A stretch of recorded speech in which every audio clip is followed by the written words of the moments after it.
guys, try natin tong limited edition Oreo Coca-Cola Zero Sugar. Ngayon ko palang i-try to.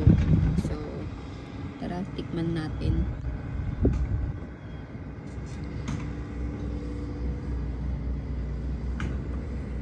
Actually, hindi ako fan ng zero sugar. Mas gusto ko yung regular.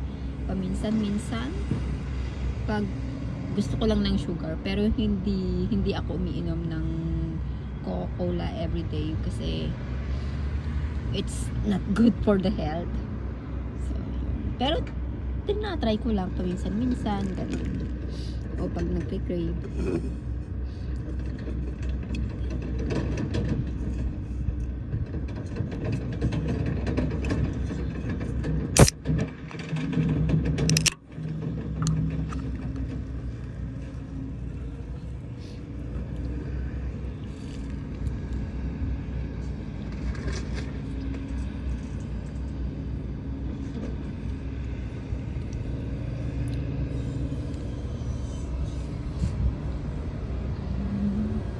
Hindi ko may describe yung lasa, pero may parang vanilla. Yeah, vanilla.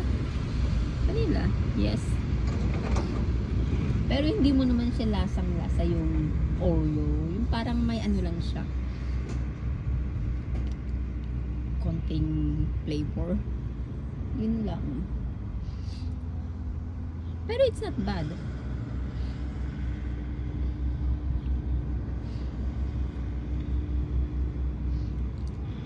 It's good to try lang, pero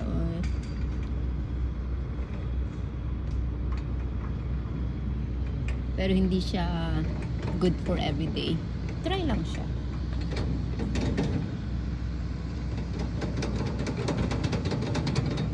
Actually, nandito ako sa labas namin. Yan, may ginagawa ko pang bahay. So, kaya maingay. Actually, maganda yung weather ngayon. Maaraw kasi laging cloudy. So pag maganda yung araw, lumalabas ako, nagdadala ng soft drinks or drink habang nakaupo sa labas.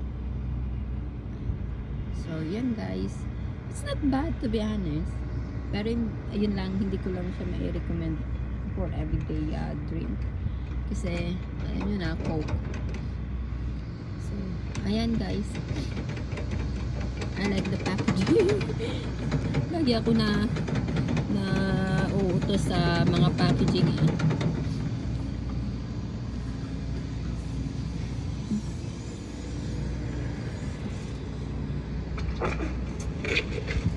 So, thank you guys for watching.